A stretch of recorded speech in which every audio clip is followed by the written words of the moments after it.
Concurrent லிஸ்ட்ல இருக்கிற கல்வியை மாநில பட்டியலுக்கு கொண்டு வருவேன் என்று சொன்னீர்கள். கொண்டு வந்தீர்களா? அரசியல் அட்டவணையில் இருக்கிற 22 மொழிகளை ஆட்சி மொழிகளாக ஆக்க முயற்சிப்போம் என்று சொன்னீர்கள். ஒரு திரும்ப தூக்கி போடுவீர்களா? திருக்குறளை தேசிய நூலாக்கும் என்றீர்கள். என்ன நடவடிக்கை எடுத்தீர்கள் சொல்லுங்கள்.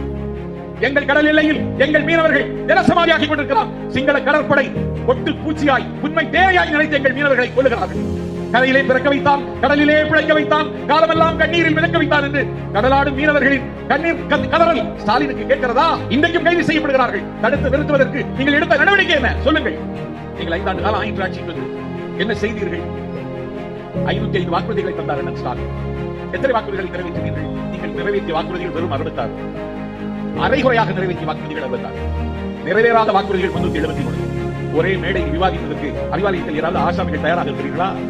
தமிழ்நாட்டினுடைய நீதித்துறை அமைச்சராக இருந்தவர் பிடிஆர் பழனிவேல் தியாகராஜன் சொன்னார், திராவிட மாப்பிள்ளையும் திராவிட மகனும் கடல் கடந்த நாடுகளை குவித்து வைத்திருக்கிற கோடி 30 லட்சம் கோடி இந்த அமைச்சர் பொறுப்பில் இருக்கிற அறிவித்தார்.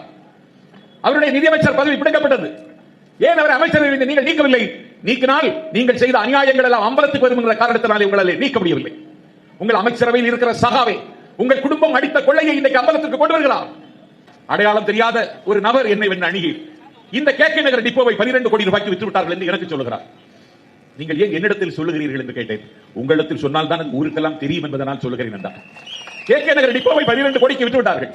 வேற டிப்போ விற்கப்பட்டிருக்கிறதா என்று கேட்டேன். Alandur depot, Vyasarpadi depot, central depot, Padappakkam depot எல்லாம் விற்பனையாகி விட்டன. ஒவ்வொரு டிப்போவும் 12 கோடி ரூபாய்க்கு தனியாருக்கு விற்றிருக்கிறார்கள். கல்லறை குயிலாகி போற கலைஞர் அவர்களே, நீங்கள் போக்குவரத்து துறையை பொதுத்துறையாக்கினீர்கள். இன்றைக்கு அதை தனியாருக்கு தாரை பார்க்கிறார் உங்கள் தவ புதல்வர்.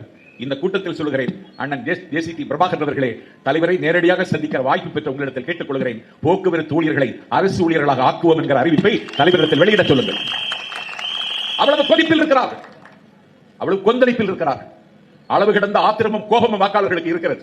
இந்த நாட்டில் சுடுகாட்டில் சமதர்மம் இல்லை. சமதர்மம் சாத்தியமாகிற ஒரே இடம் வாக்குச்சாவடி தான். தேர்தல் தெருவுக்கு வந்துவிட்டது. நம்மை வீழ்த்துவதற்கு பல அஸ்திரங்களை எடுப்பார்கள். எல்லா அஸ்திரத்தையும் தளபதி முறியடிப்பார்.